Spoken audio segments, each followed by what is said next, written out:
Alden Richards natulala kay Catherine Bernardo. Hala, syempre, iba pa rin talaga ang aura, no, ni Catherine Bernardo, na sadyang namang lahat ng mga kalalakihan ay napapalingon sa kagandahan ni Catherine Bernardo. Syempre, isa na doon na sobrang nanghumaling at napaibig ang gwapong aktor na si Alden Richards. Malamang hindi nakakayanin pa ni Alden ang mawala pa sa kanyang buhay si Catherine Bernardo, dahil nga ito lang naman ang kanyang matagal nang ninanais na sana'y magiging makatotohanan na sana ang lahat, dahil ito lang naman ang bukod tanging babae sa buhay ngayon ni Alden Richards. Tanging si Catherine Bernardo lang ang kanyang pakamamahalin habang buhay.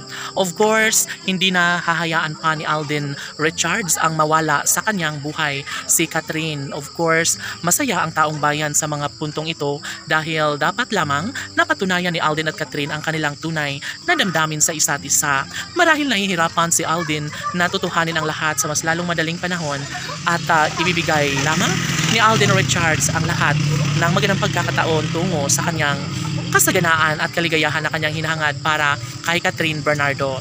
Siyempre, mahalaga sa taong bayan ang maisakatuparan at mabigyang kulay ang buhay ni Catherine Bernardo sa pag-ibig niya kay Alden Richards. Siyempre, ito lang naman ang pinakaminamahal ni Alden, walang iba kundi si Catherine Bernardo lamang.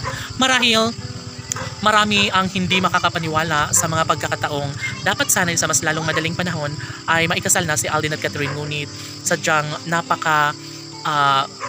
mapagbiro ang panahon. Syempre, normal na umano ito, basta't payo ng mga netizens na dapat hahayaan na lang ni Alden at Catherine kung anuman ang mga negatibong isyo o mga paninira laban sa kanilang pagmamahalan, dahil nasa kanilang dalawa ang kasagutan, at lahat ay magagawa ni Alden at Catherine ang lumigaya sa habang buhay sa piling ni Alden Richards. Si Catherine ay umaasa na sana nga ay magbunga ang kanyang nasimulang pag-ibig para kay Alden Richards. At syempre, nanganganib man na magiging makatotohanan sa mas lalong madaling panahon ang kanilang relasyon, ay ito lang naman ang masasabi ni Catherine Bernardo, na ipagpapatuloy niya pa rin ang kanyang tunay na damdamin, dahil nga mas mahalaga pa rin kay Alden Richards ang magkaroon ng kasagutan ang lahat ng kanyang hangarin para kay Alden at Catherine. Of course, hindi madali para sa taong bayan ang mahihirapan ang puso ni Catherine Bernardo, dahil nga gusto nila na mas magiging masaya pa ang buong buhay ni Alden Richards at Catherine Bernardo. Sa ngalan ng kanilang pagmamahal, tanging masasabi ni Catherine Bernardo na ibibigay niya ang 100% pagmamahal para mas magiging maligaya palalo ang buhay relasyon ni Catherine Bernardo sa gwapong aktor na si Alden Richards. Laban!